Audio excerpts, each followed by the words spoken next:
Hey there drone fans, Rick here again from Drone Valley. In today's video, I'd like to talk a little bit about the best way to charge your batteries for your brand new DJI Avata FPV drone. Because the minute DJI announced this product, we got a ton of questions from viewers asking me, Rick, what's the best way to charge my Avata batteries at home? And can I charge those batteries in my car? So I thought I'd sit down, talk a little bit about the unique battery technology behind the Avata, explain how I charge my batteries, and show you two products that Drone Valley released a while ago that do an amazing job of quickly and safely charging your batteries and all the accessories you'll use with the drone. All right, so let's talk about the Avata in general. So the Avata is a ready-to-fly or RTF FPV drone. And all that really means is you buy the drone, you take it out of the box, you charge it, charge up the controller, charge up the goggles, pop on the goggles, and get out there and start flying. And there's really two schools of thought there. There's the ready-to-fly crowd, which I'm part of. I love buying a product, putting it up in the air.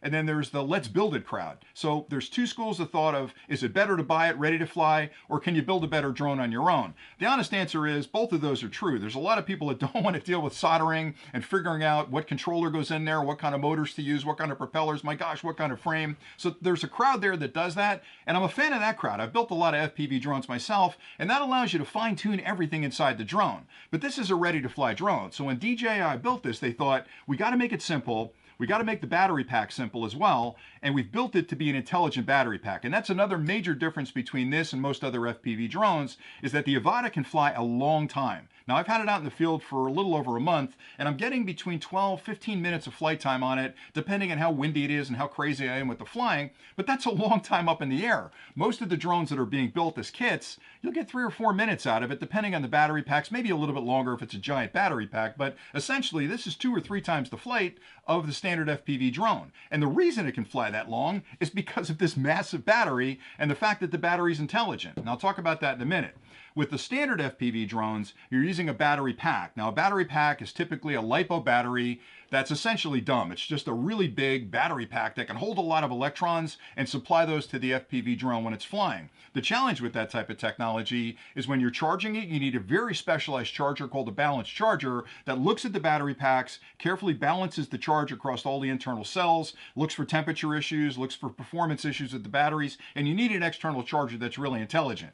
DJI didn't go that route. What they did instead was build that intelligence inside each of the battery packs. So what you've got here is lipo technology, but you've got a power plant that has intelligence built inside that monitors the batteries, the actual cells inside, and when you're charging it, it balances that charge across the cells. It's also monitoring things like temperature. Are the cells healthy? Are they holding a charge? Are they putting a charge back correctly? It's looking for things like how many times they've been charged. And again, temperature is important because if you're forcing electrons into lipochemistry, it doesn't like to do that when it's really hot or really cold. So with these, when you're trying to charge them, if it's too cold, it may stop. If it's too hot, it may stop. It's essentially protecting you from damaging the battery. So that's the fundamental difference. But again, 14, 15 minutes of flight time is absolutely incredible.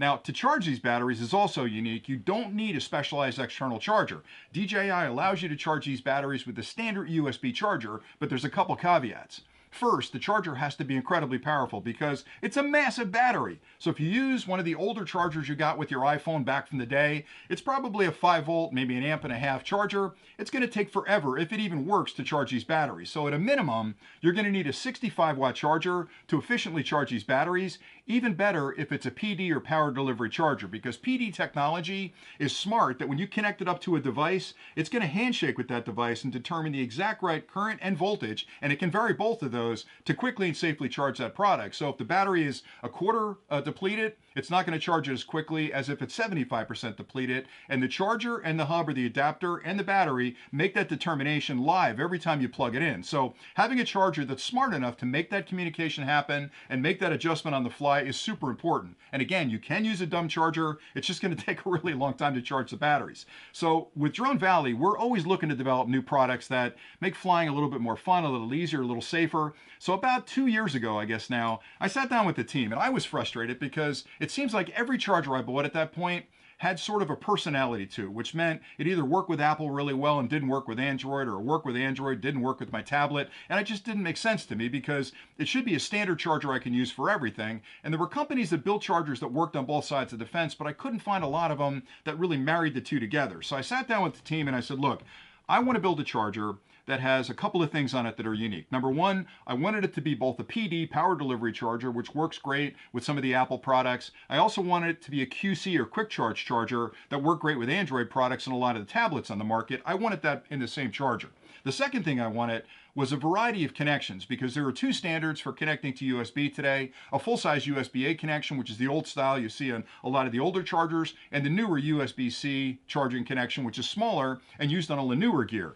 So I wanted all that in one charger. So we sat down and started with the car charger, and I said to him, it's got to be powerful. I want at least 65 watts to be delivered on one of the ports. The other two ports, I want to have maybe 30 watts between them, and that's exactly what this product was designed to do. So the top connection is a USB-C that will deliver a pure 65 watt PD charge, which again, coincidentally, is perfect for these batteries. The two other ones share 30 watts between them, and again, it's a QC connection. So you've got PD and QC in the same charger. The other unique thing is, we went through a lot of revisions on this. A lot of these chargers are completely plastic. They're fire retardant material, but having a plastic base like this isn't great over time, because it's going to get warm when it's charging and it's in a hot car, and they're going to get deformed over time. So you'll find if you keep a car charger for any length of time, it either won't fit or it won't come back out of the outlet. We made ours out of an aluminum base, so it's never going to deform on you. It's never going to warp. It's going to radiate the heat really well. There are cooling fins in the back. So we spent, I don't know, 6 months putting that together, and I'm pretty proud of it. And I've used that with all the drones that'll charge through USB-C. It's perfect for some of the smaller mini drones. You can even charge the Skydio off it, and other drones that'll charge over USB-C. So that's a great charger. Well, about 6 months later, we started working on a home charger. And the challenge with the home charger was similar. I wanted one that was small enough to bring with you, that was portable. I wanted it to have flip out prongs on the end like that. I also wanted to have 3 ports on it, at least one USB-A and 2 USB-Cs. And I wanted one of those USB-Cs to be at least a 65 watt. What delayed the release of that a little bit, and I'm giving you a lot of background here, is that charger technology changed. So forever, chargers are based on silicon. They were building chargers that got really, really big. So if you got a laptop that was a couple of years old, you had a charger on it that was massive. And that's because silicon had limits as far as how it could charge. Well, a new technology was under development called GaN, which is gallium nitride technology. And that was a brand new technology for chargers that allowed the chargers to be smaller, they ran cooler, and they could push a lot more power out in a much smaller form factor. So we had a charger ready to go, and I said, why are we going to come out with a silicon charger when the GaN technology is almost ready? Let's just wait. So we waited 6 months, the price came down, the technology got smarter, and that's exactly what we built here. So with the home charger, you're getting a 65 watt GaN charger, which is the latest technology on the planet today, which means I've got a small charger here that would be 3 times the size if it was a standard charger from 2 years ago. And again, this has got the flip out prongs, it's got a full-size USB-A and 2 USB-Cs on it. One of those USB-Cs is 65 watts PD, which again is perfect for these batteries. So what I'm trying to say is I've got 2 options here that work great with this product, and the fact that I've got multiple ports means I can plug in the batteries using the hub or using the adapter, plug in the controller and plug in the goggles, and charge them all at the same time from a single charger. So that's pretty cool. Now again, there's a lot of companies out there that make chargers like this, and you have to be careful because a lot of them look similar, but when you read through the specifications, they may not be PD, they may not be QC, they may not even be GaN, because a lot of companies are selling kind of a hybrid charger now that has some silicon and some GaN in there, and they're calling them GaN modified chargers. They're not as efficient. They're going to get really warm. So anyway, that's 2 options. Let me show you how this works. Now I've got a portable power station over here from our friends over at EcoFlow. I'm only using this because I don't want to drag cables across to plug stuff in. So let me start with the home charger. I'll just plug in the USB-C connection here on the top, and I'll plug that into one of these outlets. Now the minute I do, all of these ports, all these ports become active at the same time. Just for an example here, let me plug both of these into the hub. Now the hub is smart as well, so when I power this up, the hub's going to immediately check both of these batteries to see which of them needs the least amount of charge. It's going to find the battery that needs the least amount of charge to get to full. It's going to start charging that. When that's done, it's going to move on to the next one. So in the minute I plug this in, you'll see it start blinking on both batteries. It's now checking both batteries. It's interrogating to see which needs the least amount of charge. When it makes that determination, it starts firing all the electrons coming from the charger at that battery, and you can see this battery won that battle. So that's the one that needs the least amount of charge. When that's done, it'll move on to the next one. Now, if you want to charge something else, just connect up another cable. So I've got another USB-A right here. Let me plug that into the top. And maybe I want to charge, I don't know, the controller. Let's charge that. So I'll plug that into the controller. Now at the same time, I'm charging my batteries here and my controller. And then you're thinking, well, gee, why don't we try and charge a third thing while you're at it, Rick? Really push the limits here because I'm proud of the charger. So let me plug this USB-C into the middle, and I'll charge the goggle batteries. There we go.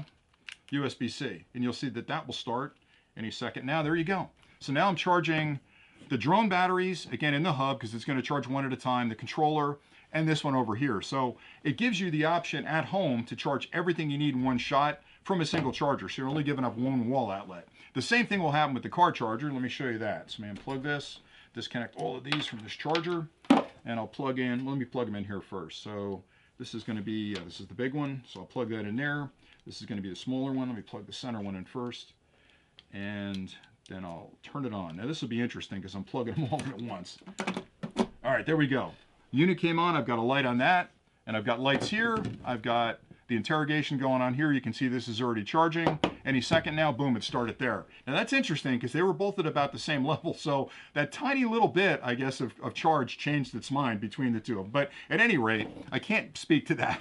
But anyway, it's charging everything. So the cool thing is you've got a charger for your home that's small. You can fit it in your pocket. It takes up no space whatsoever. You've got a high performance charger for your car. Both of these work wonderfully. And again, we designed these to be long lasting products. You're buying a product that is going to be 2 years before it's eclipsed by some new technology, and it works really well. Now, the interesting thing is, it seems like a lot of electronics companies nowadays are not putting chargers in with their products, and they're doing that under the guise of ecology. They're saying, you already have a charger, don't worry about it, we're not going to include the charger. If you bought a new iPhone, you don't get a charger. Most electronics are not including one. DJI decided not to include one, so we've got one here that'll work. By the way, this not only works on your drone, this will charge your laptop. If you've got a laptop that'll charge under 65 watts, it'll charge your tablets, your game consoles, your GoPro cameras, your Osmo cameras, whatever you're charging through USB will work on this, and you've got a choice between USB-A and USB-C. Now, we offer these products in a couple of different ways. If you just need the charger and you got plenty of cables, you can buy the charger by itself. If you need what we call a charging kit, we also offer that, which includes the charger, a USB-C to USB-C cable, and a group of adapters that will turn a USB-A into a USB-C, a USB-C into an Apple, and a USB-C into a micro as well. So with the kit, and you also get this nice little pouch, with the kit you get a charger that's truly universal because you can plug the USB-C into it, pop on the correct end, and pretty much charge anything you own with one cable and one charger. So that's pretty efficient. The last thing I want to show you is a product we developed a while back called the Hydra cable, which was really unique at the time. A lot of companies are making them now, but they're not heavy duty like ours. I know I'm talking about our stuff as if it's the best, but I'm really proud of our stuff. So essentially what you've got here is a USB-A connection on this end and 3 USB-C connections on this end. So once you plug this into a single port, you've got 3 active USB-C connections. So let me plug that into the AC over here. And just for kicks, let me plug everything in. So I'll plug it into the charger, on the hub, on the controller. I haven't tried this in a while, but I know it works. And then let me also charge the battery at the same time. So what I've got now is one cable off the USB-A that's charging the controller, it's charging your goggle batteries, and it's charging your hub. And that's one single cable that's doing all that for you. So that's pretty incredible that we came out with that product a while ago, and it works really well with your FPV. Now, the reason that's advantageous for you is you're not wasting 3 connections. You only got one plug over here that's a USB-A, and it's charging 3 different devices. Now, to be fair, it can't do the negotiations for PD or QC with one connection because it's got 3 different devices. Which device does it negotiate for? So in that case, it's firing all the 5 volts at 2.5 amps at everything out there. So it is going to take a little longer to charge it using the Hydra cable, but it's such a convenient product. We also include the adapters with it. So that cable plugged into any wall charger you've got can charge Android products, Apple products, tablets, phones, whatever you want to plug in because you've got all the connections you need to do it. So if you're interested in the Hydra cable, that's on the website as well. Below, I've got a link to all these products. And again, I know it sounds like, Rick, you're always trying to sell us products, but I had so many questions from people, and I had people buy chargers they thought would work and didn't work. So I thought, we built these specifically to help the drone community. I'm really proud of them. We spent a lot of time designing them, and we stand behind them. So if you buy something from us, we're going to be here if you have questions later on. You know that we've tested the product, so you're buying something you can take out of the box, plug it in, and start using it. And it's going to charge everything you've got really quickly and safely. So if you're interested, there's a link below. If you buy through that link, you're supporting the channel. Makes us really happy because we're proud of the products, and the people that have bought them up till now have really raved about them. We haven't had a lot of complaints. Actually, I can't think of any complaints that we've had on the product so far. And if you have a question or a problem, we're going to be here to take care of it. So thanks an awful lot. I hope you found this helpful. I love this product. I know a lot of people out there kind of on the fence. Is it FPV? I don't really know. if you're a flyer today that flies a camera drone and you're interested in getting an FPV, this is the best way to go, because the minute you put this up in the air and smack those goggles on your face, it's a different world. It is absolutely a different experience. And every time I do it, I'm smiling thinking about it. Every time I do it, I'm smiling out there in the field with my spotter, just giggling like a 9-year-old, because it's so much fun. So anyway, that's all I had for today. I really appreciate you viewing. If you have any questions at all, drop those in the comments below. I'll get back to you as quickly as I can. I have a ton more content coming. There's so many exciting things coming up in the next few weeks that you'll want to stop back. So if you haven't subscribed, hit that subscribe button and join the family, because you want to be here. It's a cool place to be. And we got some amazing tech coming. So thanks again for watching. And until next time, happy flying.